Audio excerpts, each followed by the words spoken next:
ladies, today's episode is going to be an interesting one. And it's an interesting one because I think you and I share a similar story. You and I have a story outside of our work that we've had to almost let people into our personal lives just a little and have them understand what it is. But before we even get there, Zinhle, there's something in your letter that kept occurring. And I think it's it's a nice narrative, and I want you to just build on it. Okay. Everything is where it should be. Yeah, it is. That was very strong for me. It is. It is. What does that mean? What is everything? everything? Is as it should be. Like right now, we are meant to be here. You were meant to be late. You were meant to delay me. Everything was meant to happen.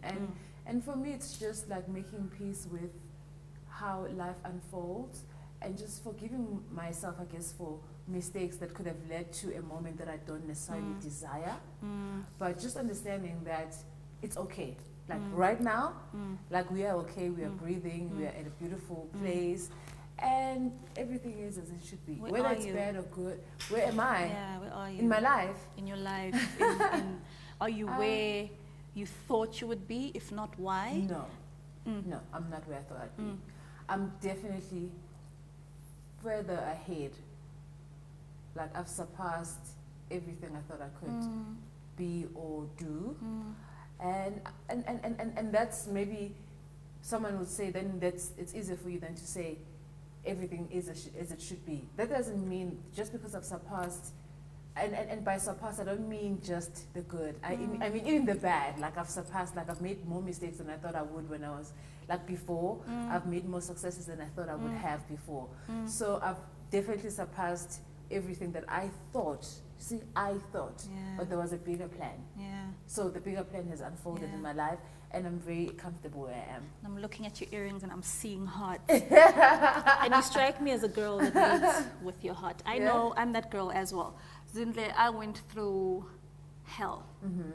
And I remember I was in New York, and a friend of yours, who's also a mutual friend of mine, Unomdeni. While you were going through your hell, I had gone through a hell, and I knew exactly how it felt. And I knew what media does to you when you're going through hell. They celebrate it almost. Sure. And I remember sitting down on Omdeni and saying, I don't know her, but I know how she could feel. So is it too much for me to go and say, hey, if you want to cry, and cry because it's a stranger and it's a friend that won't judge you or give you advice you don't need, I'm here. But I remember seeing how you were in that whole situation. Well, I mean, I think with all of us, and speaking of Namdini, I actually, with everything that I've dealt with, and I think that lesson came from that one specific incident, where I was just like, I'm going to do everything that feels comfortable to me. I'm going to react to this in a way that feels comfortable to me. Because at the end of the day, I have to be able to live with myself. And it's an uncomfortable situation to be in, especially to be going through publicly. And, you know, people don't get to go to, you love a person. And it's not about you. Right now, let me live my life the best way I know how. What do you mean? You're back with Kiernan, right? Yeah. And I think a lot of people were just like, ngeke simsupport, uyahlanya. And I felt it was insensitive, personally. I go through the same thing. I mean, I went through 2 scandals, cheating scandals. One, there was a sex tape. One was just wretchedness. And I remember in my pain, in my tears, in my strength, and in my stillness, there was one day, and I thought, why do I care so much? Why do I want to listen to society saying, he's cheated on you twice? Hamba. What is my heart saying? What is my spirit saying? And my spirit said, I'm Tanda babes. Sit your ass down and do what you feel is best for you and your family. And I felt you do the exact same thing. I don't rob myself of things that I want and can acquire. You know what I mean? And I think the decision to be with the father of my child has nothing to do with my child, one. But also... That's also another question. No, not at all. It's definitely a decision is about me. But I think for me, really, it's about And I think it sounds pompous when you say I want to acquire things that I want, but I don't rob myself of things that I could question later. So if there's an opportunity for me and Enhle, or for me and Keenan, and for me and whoever to reconcile, and I feel like I want to take a chance, I will take a chance. You know what I mean? And then, because I don't want to question it 4 years later and say, was I being a complete immature child? Like the fact that I want to try, the fact that I have a feeling that I want to try, that I want to still be with this person is how I feel right now. And that's what I always go on. And you don't regret. Yes, I always go on what I feel right now and making the best decision for myself right now. Tomorrow I might wake up and feel it's a bad decision to be back with the father of my child. Tomorrow I might wake up and feel like it's a great decision. But right now, as we sit here, me and you, being with the father of my child brings me joy. And that's what I want to do right now. So now we rewind, because I think we don't speak about our pain a lot as women. You go through it, you're strong. Everyone sees the facade of right, even when you're not fine. I'm going to backtrack. Now the whole situation is happening. And it became very public. And now you're seeing your ex with another woman.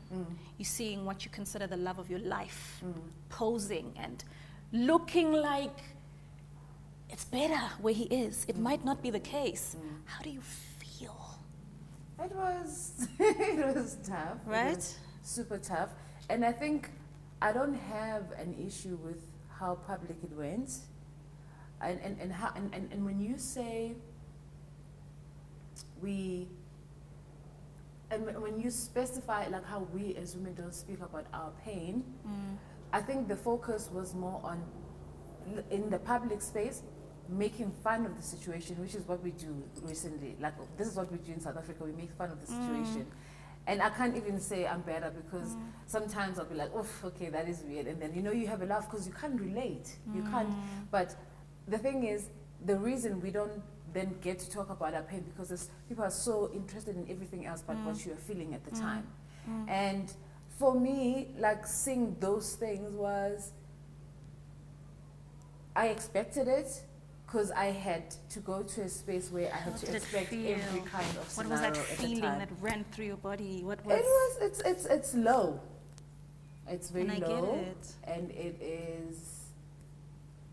It's weird. It's low, and at this point in my life, I don't know if it's blocking it or it's therapy, but I can't even say I could feel it right now. Like, I don't know what. Like, I don't.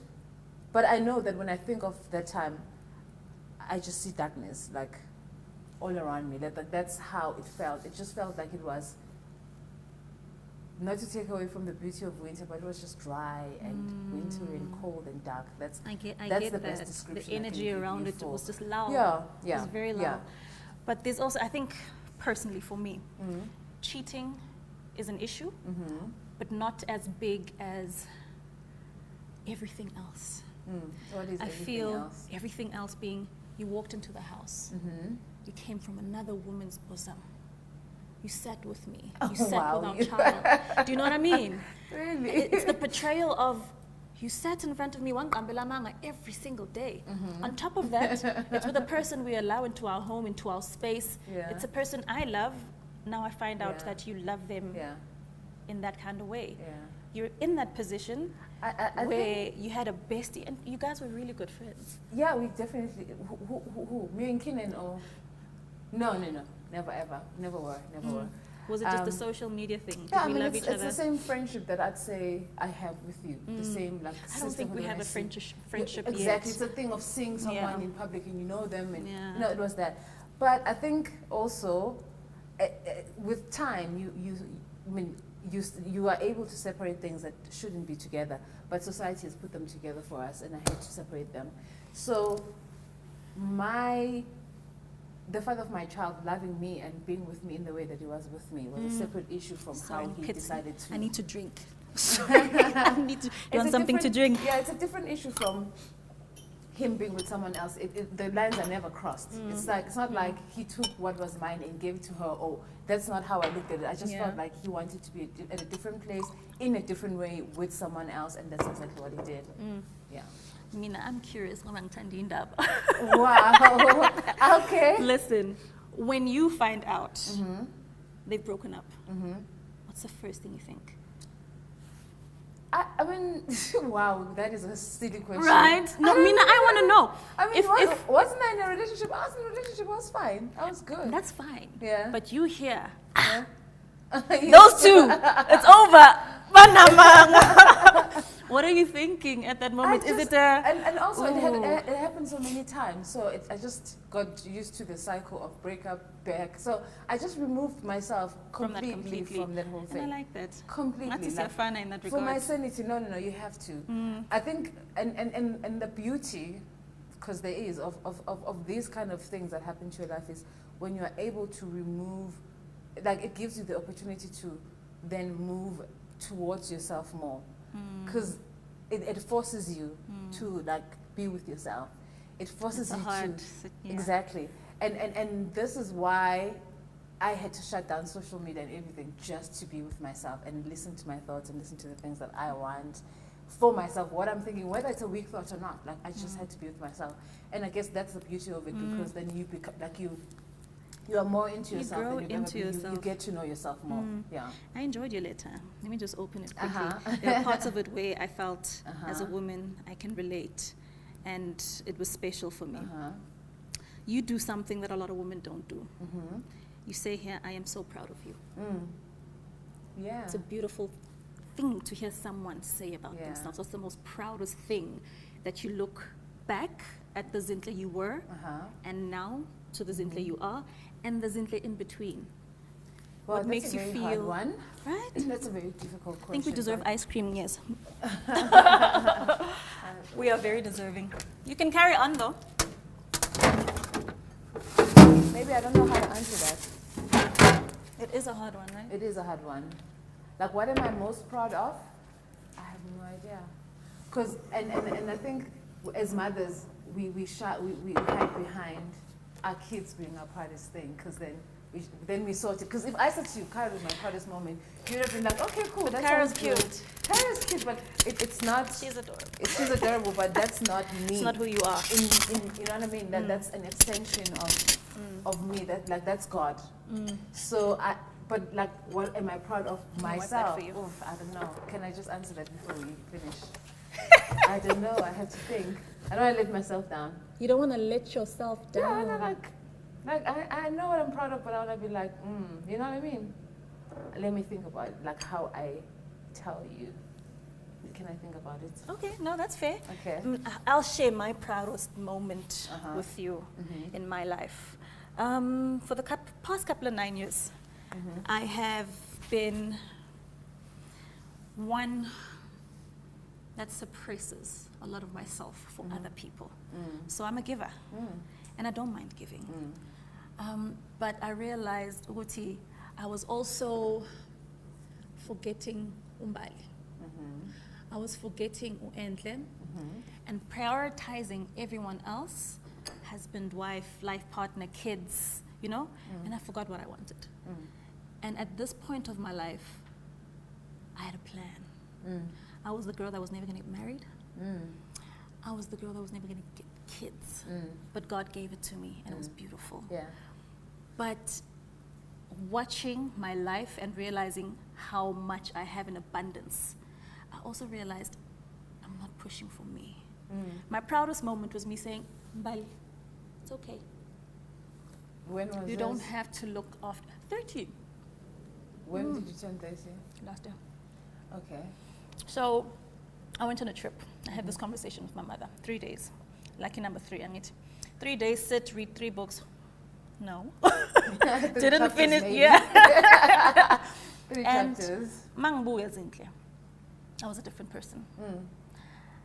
I realized, Uti, I left this poor girl, Enhle Mbali, just in the corner, akala, and I ignored her. I abused myself.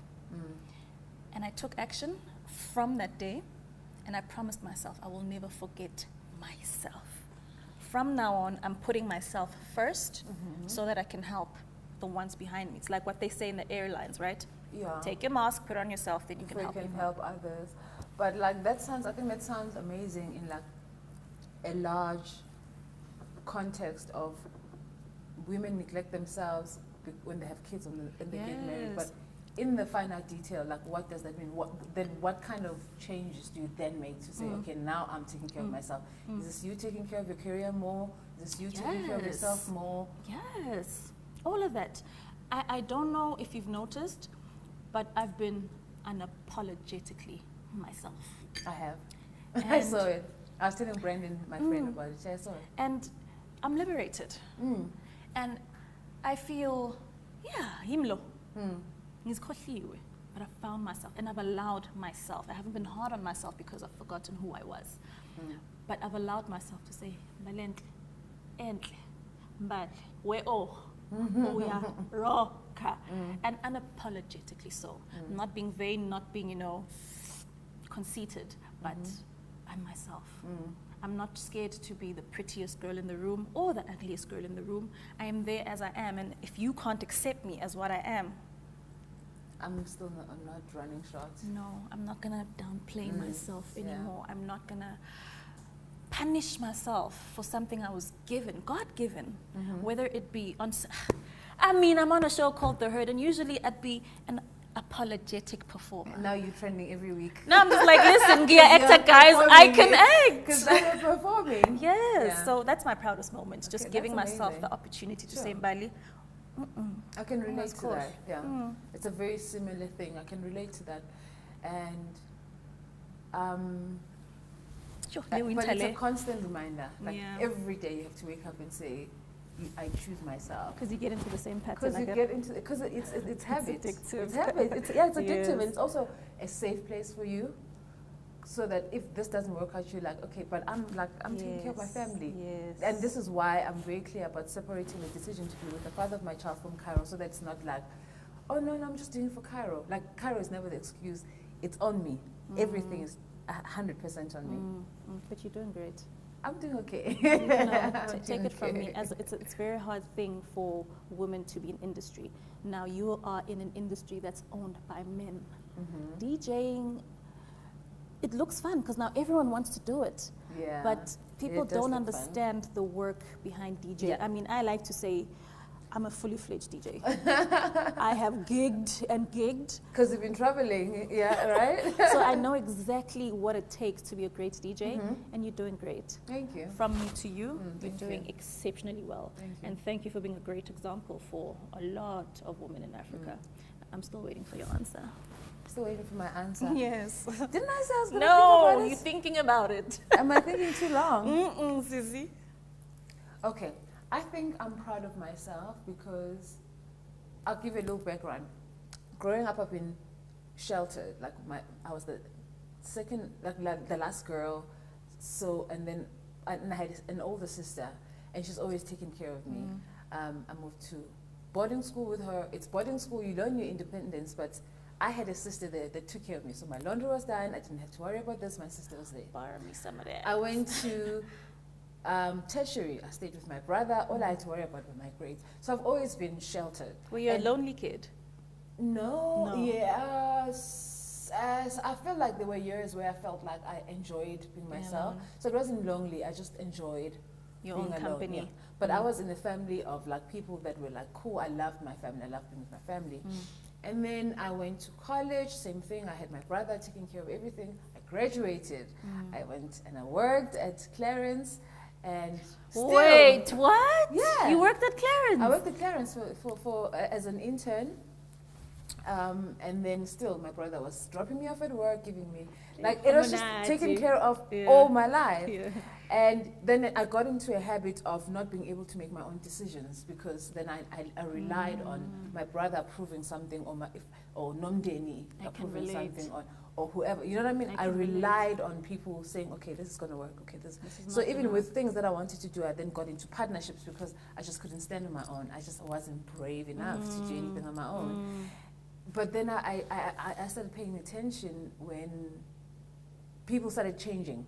You know, people around you start changing, and then they understand how powerful their presence is in their life, and they start using it as Like, they start using it to get things from me. Like, if I don't get this from you, like, I'm pulling out. I'm pulling out. Which means I'm saying that you're not strong enough without me. Right? That's the message. And I'm not saying like it was my, like just generally, like maybe it was a space that I was getting into as like a more famous person than I had been before. I mean, my brother's still there. My brother's consistently like there for me. But like, just like in how people started moving around me at the time. It's like a barter deal. Yeah, it just didn't feel right. Yeah, like they were just, and then I just thought, okay, I need to start being able to do things on my own.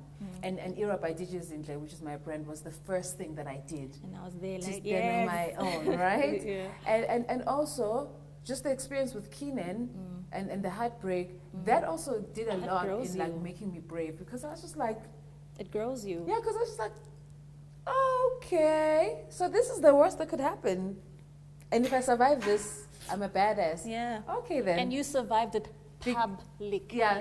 So I think a lot of women go through the same thing, just because you're ashamed. And why are you ashamed? And this, I wasn't where I was going, but I'll add to what you're saying. So people normally say, and I don't know how you feel, normally say to me, oh, you know what, I've gone through what you've gone through, or I've been through what you've been through, but my situation is better because I didn't do it publicly. And I just feel like, actually, I feel like my situation was better because I did it publicly. Wait, what? Yeah, I said, definitely, I feel like it was better. Because I feel like if it was in public, I would have had to lie more to myself than I did, right?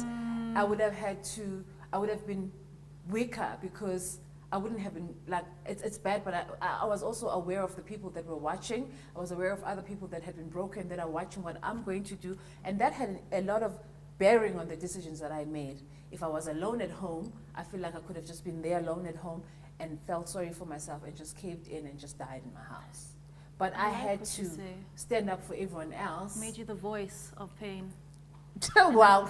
No. I mean, I wasn't as vocal as you were. Okay.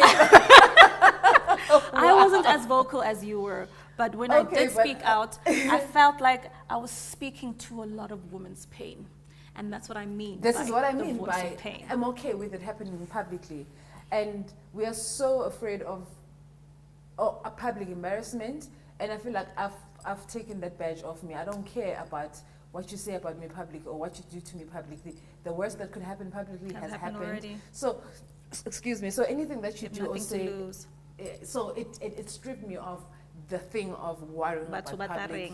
Yes, and that is a very powerful thing. You know that. What are people going to say? If you can get rid of yourself, rid of that in your life, you'll be fine. And that helped me get rid of that. But going to where I'm proud, what I'm proud of, is just how brave I've become. And you're strong. And how I'm able to still be okay with the fact that I've got fears, I've got challenges, I've got worries, I've got mistakes that I've made, but I'm brave in all of them. And this is why in the letter I say, everything makes sense. The mistakes make sense. The joy makes sense. The pain makes sense. You are where you're meant to be. Everything makes sense. You are where you're supposed to be, and you're brave. I think that was my favorite statement. Yeah. Because I've felt that way for the past year and a couple. I am where I am meant to be. And in the past year, have you not felt like if you're in a space where you feel like they're taking Mbali away, where you're just like, I need to get out of here? Yeah. It's no, actually. Like you cannot tell Mbali who she is because she is who she is. Yeah. Don't change her. There are people that have the power to just take you away from you. Break you. Just like, hold on. And this is why it's important to have awareness. And for me, that's the most powerful tool. Whether or not I have a solution for a specific problem, as long as I have awareness. I just want to have awareness of, I don't want to feel blinded. I don't want to feel like I'm lying to myself about my weight, for example. Like, I don't want to feel blinded. I don't want to feel like I don't know what's going on. Awareness is the start. That's when you're just like, okay, the situation is like this. Okay, so then what do I do after this? Like, it gives you, it empowers you to take action. If you're not aware, if you don't have action. If you don't have the awareness, then what action are you going to take? But it's also such a nice learning curve when, having gone through what you went through, vice versa. There's a certain, I was saying to my team, I feel 40. And I don't feel 40 because I feel I look 40 because I feel my body's not where it should be, but I feel 40 because of my wisdom. I feel 40 because I'm more proud of the person I am, even through all the pain. I am more proud of the person I am and how I achieve my success. I am more proud of being this girl. Like, sing for Nanok Jive. I'm like, yo, girls, jive, and that never used to be me because I thought, no, you know, I am married now. I am going to be the perfect wife. I am not going clubbing unless we're going clubbing together. Now I realize that I cheated myself, my children, everyone around me. But then where do you draw the line between excessively overdoing what you think sends the message is you being you, and you now taking away from the people that you were giving Mbali to, because to a certain extent they still need you. Right? My thing, I don't know how you work it, and it's something I love saying. There's a top, there's a middle, and there's a ground. Now you choose which staircase you want to be on. I like the middle. And I'm always in the middle because I can look up and say, oh yes, this is where I still have to go. And I can look down and say, ish, that's where I was. Fix 1, 2, 3, 4. And I think more than any time in my life, I'm directly in the middle. I think before that, I almost caught it, you know, and I was almost up and I was almost down. But right now it's okay, I'm content. No contentment, no guilt, none of that. I am content. And I feel it in my spirit when my kids need me. I mean, I was with my kids. And I feel when they just like, oh, ma, okay, hambage. And it's here. When you reach that middle, you feel it here. I don't know how it is with you. I'm just listening. I'm listening. That's a very good. I've never thought of it that way. I mean, but the question wasn't for me, so I don't know why I'm answering. You this. can. No, it's a conversation. There's no questions. It's okay. It's okay. I might with it. I might. Let's talk about your daughter. Okay, yeah. She's super cute. She's super cute. Do you know she's the reason I want to have baby girls? It might not happen. Reason. It might not happen because I want a boy, but I don't want to go in thinking it's a boy mission because then what happens? It's fun practicing. So Carol, Carol's very cute.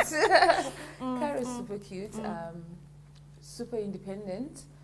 I had a conversation with Pearl, and she's got 2 children, and she was saying that she's struggling because she's shooting Queen Sono, she's doing this, she just feels like her children are not going to be okay if she continues to work this way. And I said, is this what the children told you, or is it because you've decided for them? And she's like, oh, okay, I never thought of it that way. And in my life, it's that way because I feel like Cairo is independent. Cairo is super independent, and Cairo is super confident because of the parents that God chose for her. But also we forget that kids can adapt and understand. So she is molded to fit into Kinan and I's best intentions into our lives. So if Kinan and I have the best intentions for our career, Cairo is molded to fit into that. So at no point do I ever, I have moments where she's like, Mommy, you're always doing this, you're crying, and I feel guilty. But generally, I try not to feel, when she's like, you never here, you always leave, no one is ever here. And it's a painful thing to hear from your child, right? But I try not to feel guilty about how I'm raising her. And this translates really into everything that I do, because right now with Cairo, I'm making the best decision according to me. Mommy guilt. You understand? Like right now, I'm making the best decision. If I feel like I could have done better in that moment, then I can feel guilty, because that's what I'm going to fill that space up with guilt. But if it's beyond my control, I try not to feel guilty. You know, it's so funny you say this, because I had that aha moment last week. I see a life coach because I'm not a speaker. Sometimes it's just fun to have someone hit you back with your thoughts. Not and really, I said, but okay. Okay. And I said to her, Uguti, I think I could be neglecting the kids, kancane. She said to me, okay, why do you say that? I said, I'm working too much. She said, okay. And that makes you a bad parent. And I thought, no, I just don't spend as much time as I used to. And she said, okay, cool. What do your kids go to school? What do your kids do? What do you do for your kids? Are you with your kids every day? Do you give them quality time? I mean, my kids sleep in the same bed as me. Every night I'm like, okay, you're sleeping. And I realize this is my best at this moment for the lesson I'm meant to learn. And the kids love it. When they see me, when I walk into the house, it's like Father Christmas walked in, you know, they run and they jump for me. And I realize it's all in your head. It is. And a lot of the time we take this mommy guilt and put it on the kids. And it's really not fair. Now we put a lot of things on our kids that we don't understand ourselves.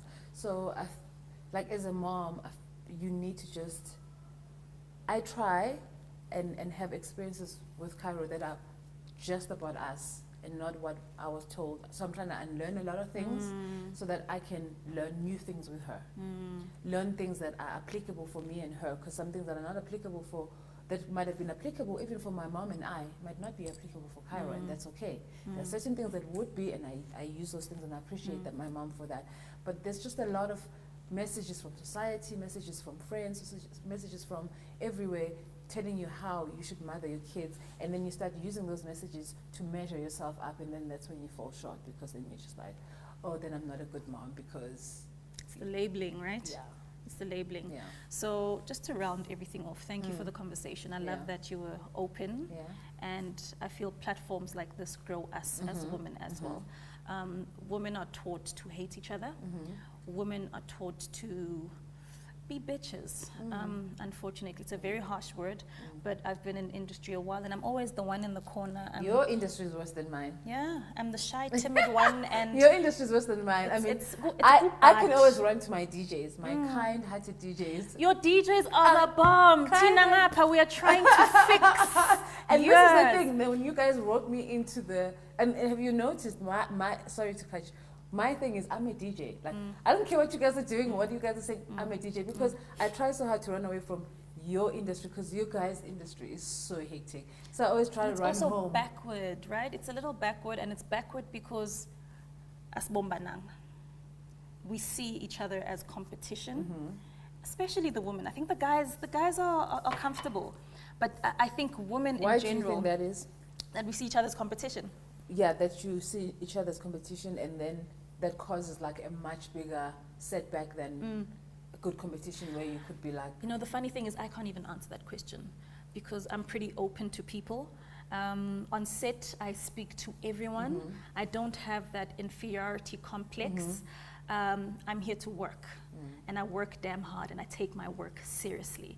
And I think once people start realizing, oh, gonje umsebenzi, and we remove the celebrity out of it, and we remove the it out of it, and remove all the things that don't matter, that fluff that's just at the top.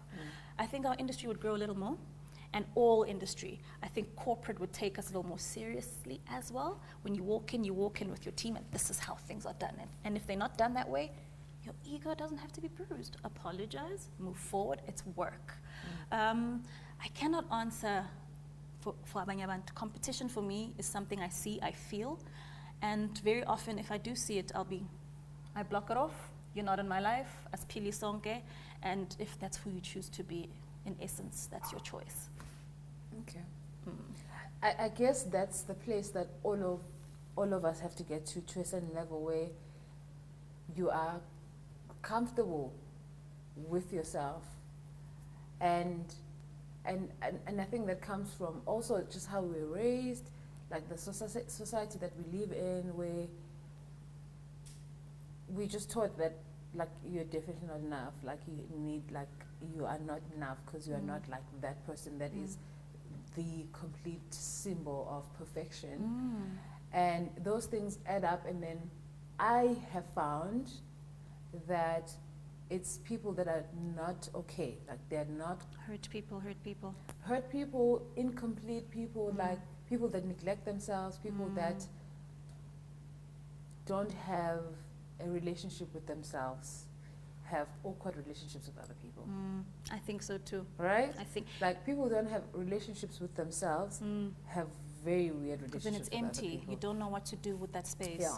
So I feel sad every time I hear that women don't support each other. And because my thing, especially with DJing and the DJ school, has always been to try and empower and uplift women.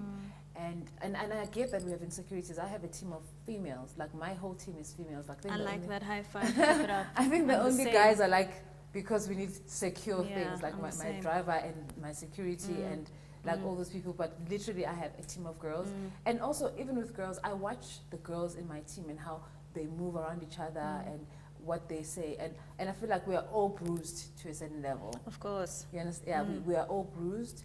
And It's just what you do with the until bruises. personal development becomes a real thing for anyone who's starting to show success, or anyone who wants to succeed, we're not going to go anywhere. Like, we literally need people who are going to say, okay, Enhle, you need to be with yourself and learn about yourself. Because when in your life right? do you have that? Like, my mom was very shy to talk to me about life things. I learned a lot of things from books. I learned to love myself. I learned to appreciate who I am truly without, because the version that my mom loves is perfect. It's mommy's girl.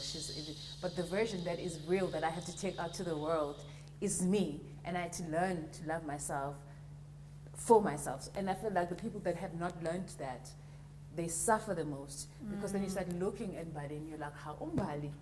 Why? Why does she have a And house why like that? it doesn't matter. Why does Mbali have this? And if you spend that much time thinking about Mbali, you've wasted a lot of time that you could have spent on yourself. And the more you do it, because it's a habit, then you do it, oh, you see Mbali, then you envy this. You see Upumzile, you envy this. You see Zinhle, you envy this. Like, your life is just filled with you But also asking, I think we're very scared of asking. If I see something Zinhle is doing right, I'll be like, Konje, wenze kanjani? And that's how you learn. But we're scared to ask. We are scared to ask. We're scared to ask because we've compared ourselves, we've been compared with other people, that we're so scared to even reach out to other women for help. Nah. We're very scared. Like, honestly, Fear is the if factor. I was like dying right now and I was like literally dying and broke and no water, nothing, I feel like and they said you can only call industry people. I can only call my friends. I can only call Pearl and all my friends. But I can at least call my DJs. You know what I mean? Because Who they'll are come males through. mostly. They always come through for each Because other. they come through for each other, yeah. Takes me back to how do we fix the issue, but that's, Totally that's a whole other different episode. story for another day. It's a whole episode on Yeah. itself. Thank you so much for coming. Sure. Really appreciate Yeah, it. I feel women like yourself and myself are true alchemists. I love that you work so hard but still keep feminine. I love that you are unapologetically yourself. I love that you are you. And it's not going to change. Yeah. So I'm going to leave you alone with Why? your letter. I'd Why? like for you. Wait. Why? No, I don't want to do my letter without you. Oh, should I stay in the room? Yes. Okay, I don't mind. I don't What mind. am I supposed to do? I'd like for you to read your letter. And you're reading your letter not only for yourself, but for the girl that's watching, for the girl that's heard and understood your journey right now. You're reading to your past self, future self, and I'd just like to hear how, after reading it and what we've spoken about today, how it sits. Let's do this. Okay, my phone's locked. All right, Take there we your go. Take your Okay. This is awkward, but I'm talking to myself. Okay. Ntombi Zinhle, everything is as it should be. You are exactly where you're supposed to be. Everything makes sense. Absolutely every single thing makes sense. Especially the things that don't make sense to you right now. Those make the most sense. I'm talking to myself here. It all makes sense. The love, the joy, family, doubt, mistakes, the yeses, the nos, the ups, the downs, it's all part of a bigger purpose. I am so proud of you. Continue being yourself and doing everything that makes you happy. Things will change. Things that made you happy might start bringing you pain. Know when to fight and when to let go. As things change, your power will remain in being yourself. Sometimes you worry. You do worry. Too much. Worry won't change anything. The same God that got you this far is the same God that you need to trust to get where you're going. So instead of worrying, trust God. Trust your destiny. You've survived many days that you considered as the worst days of your life. So basically, your survival rate is 100%. 100% survival rate. Can you please stop reacting to my letter? Okay. So, okay. All right, so you're still standing. Don't neglect your purpose. You have so much to offer the world. No one should make you feel worthless because you've made mistakes. It's actually okay to make mistakes. You are human, and this is how you learn and grow. People who love you, people who are meant to be in your life, will always be in your life. Even if everyone left, you'll never run short because you have yourself and you have God. In every situation, you must continue to have good intentions and show great effort. Be honest, especially to yourself. I don't know how you're doing with that. Especially to yourself. And if you can't, forgive yourself and try again. By now, you should believe in the power of your dreams. By now, you should know that anything is possible. So don't be afraid to dream big. Your happiness is the most important thing in the whole world. Guard it with your life. Guard it with your life. Aren't you so proud of Cairo? Look at her. She's so beautiful. She's so kind. Well done, Mama. Your past self. Don't listen. It's a beautiful letter. Thank you. It's very colorful. I wish we had your song right now. We'd all be jiving. Can I get a hug before we wish you farewell? In this Short pajamas of ours. ours. Thank you. Cool, Thank you. Yeah.